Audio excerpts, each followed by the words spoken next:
Welcome to Sib Spot. Today's Reddit stories are from Entitled People. Story 1 is by Hefty Cricket 3840. My brother and uncle want to take my grandfather's ashes from me and don't care I have legal rights to them. I, 18 male, have been fighting for 2 months against my uncle slowly for my grandfather's ashes that I have and are legally mine because he wants to bury them despite it being against his wishes. The other thing is, my grandmother passed away recently and she's going to be put with him. My grandfather was not biologically related to me, but he raised me. My uncle is not biologically related to my grandmother, and I was my grandmother's executor and sole inheritor, and she was my grandfather's. My uncle started deciding to get lawyers involved about 2 weeks ago and was upset when I didn't tell him exactly what he wanted to hear. I spoke with my grandmother's lawyer at the start of this week, and I'm the only one with claim to those ashes for both of them. Any lawyer would instantly tell them that. Tonight, my brother has started saying the same stuff that my uncle was on, how he's going to take the ashes from me and bury them, saying it's not right for me to keep them despite being what they wanted. They want them buried, and they will be upon my death, and if they want to visit the ashes, they can come here to visit them.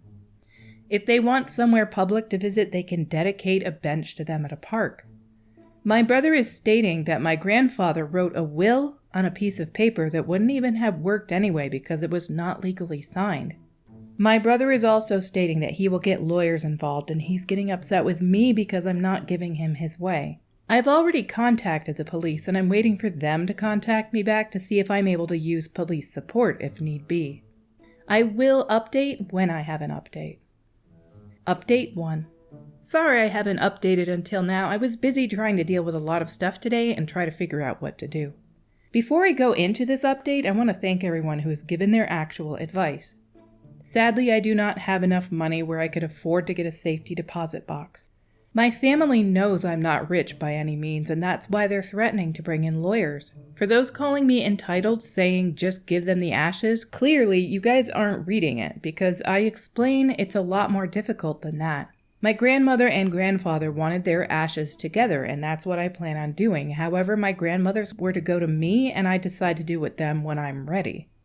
For those asking what I plan on doing with them, I plan on keeping them wherever I live, because at the end of the day, their home is with me. My brother does not love our grandmother as much as he used to, and he's never loved her as much as I do, and frankly, same as my grandfather. My uncle stopped even coming to this town and speaking to any of the family in this town until about 6 months before my grandmother's death, in which case he called her up. He had not been to my town until my grandmother was on her deathbed. He has come back multiple times since, whether it be to bring out his family for stuff they've tried to do or trying to convince me to give him the ashes. For those saying they will break into my apartment, I have a doorbell camera and I live on the 5th floor of an apartment building and they need to buzz in the main doors to get into the hall, or have a fob, which I am the only one who has a fob. For those who have said to give them some of the ashes, my uncle happens to have a small arm with some of my grandfather's ashes already? What does that mean? Which he could always just bury and leave me alone with the woman who he's not related to and the person she wants to be put with, who was her husband for over 20 years, and she was an amazing mother to him despite the fact that she was not his mother, and she didn't have to do that. Anyways, on with the update. The police phoned me this morning while I was asleep and left me a message stating there is not really anything they can do about helping me keep the ashes because it's considered property and they don't get involved.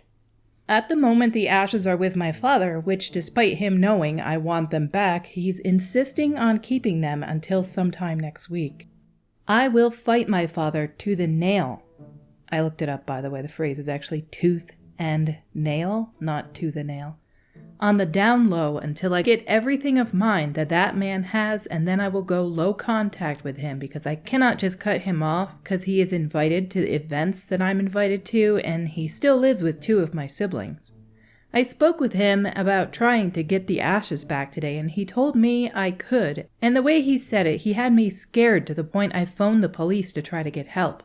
The police, before they even helped me, insisted on phoning him, which just messes it over for me because he knows how to manipulate people. And he was able to go back on what he told me. The police never even came to see the texts he sent me, and according to him, the cop was concerned I would try to do something to myself. After I spoke with the officer, I spoke to my father, who had at one point threatened to put me into a mental institution, despite me not living with him and being an adult. And I also have an adult protective worker with an agency, which means there's no way he could have done that anyway. My father is a complete control freak and hates the fact that I'm living by myself and hates the fact that I do not agree with every word he says. I am hoping to have this emotional roller coaster done soon, and we'll update again in about a week or a couple days depending on how long it takes for everything. In the meantime, if you have questions, ask them in the comments. I will respond. It's weird what different mental states can do to people in writings like this, because prior to their actual update, the writing style was different. It was more cohesive, it was not as lengthy with their sentences, and then their update was kind of all over the place with tons of run-on sentences. It makes me think this person is under a tremendous amount of mental stress with this. However, I'm getting the vibe he was really close with his grandmother and trying a little too hard to keep them together because it was her wishes. I mean, I'm sure his grandfather wanted them to be buried together, like he said. But I just feel like there's one part in here where he goes on and on about how wonderful his grandmother was. So it's like he's adhering more to her wishes than the grandfather's side of the family. The grandfather stated his wishes to him at one point, and apparently there was some will that was never legal because it wasn't signed or witnessed, I guess. I just think that with that one paragraph where he goes on and on about his grandmother, that he's adhering more to her wishes than anyone else's. Our next story today is by Summer Joe Potato. Old drunk neighbor walking into our house uninvited. My fiancé and I bought an old house in a nice neighborhood about 1.5 years ago.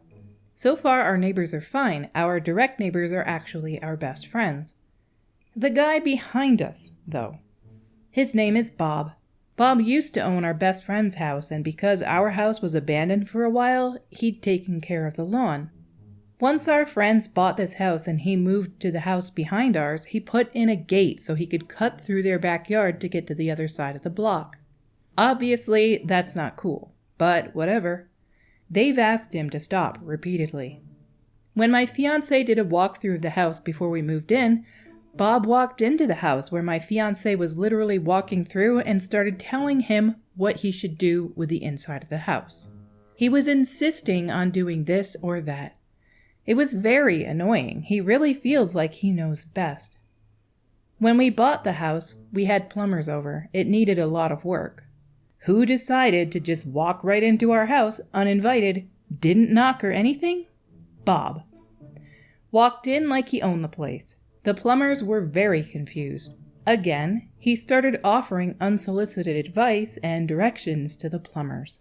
We needed to get work done on the garage, so it was around 5 p.m. and the contractor was finishing up, and Bob comes walking over right into the garage and starts asking the contractor questions as if he lives there. Then he comes up to the side door, knocks like crazy when we answer, and goes, "What the F is up?" We're like, "Contractors are working, Bob. What do you need?" And he complains that he can't take a darn nap because of all the noise. Why is that funny to us? Because he blasts his music in his backyard every day, regardless of the weather, very loudly. You can hear it from inside your house. No one says anything though, because sadly, it's a very good playlist. The music is great, unfortunately. We're always bopping out to it, and we feel angry that we love it so much. Anyway, he will refuse to look at me or acknowledge my existence. He always only greets my fiancé, and if I talk, he will look at my fiancé and not respond to what I say. It's very frustrating and insulting. Well, that's our neighbor Bob. He's also a gardener and a racist and a drunk who passes out on his lawn. It's like a cartoon. I happen to know people who are like that, who are super bad alcoholics, and they do tend to blast loud music as well. It used to be music that I really enjoy. Now it's music that I just see as drunk music. It's unfortunate to me that it got ruined over time. I wonder how long these people have lived next to Bob to where they're not tired of the playlists yet. They will be when it's been years. You can only listen to that music for so long before you start to associate it with the negative thing, which is the alcoholic that keeps coming into your property unannounced. They will eventually be tied together. Only 2 stories today because that first one had such a long update on it. Until we meet again, have a splendid day.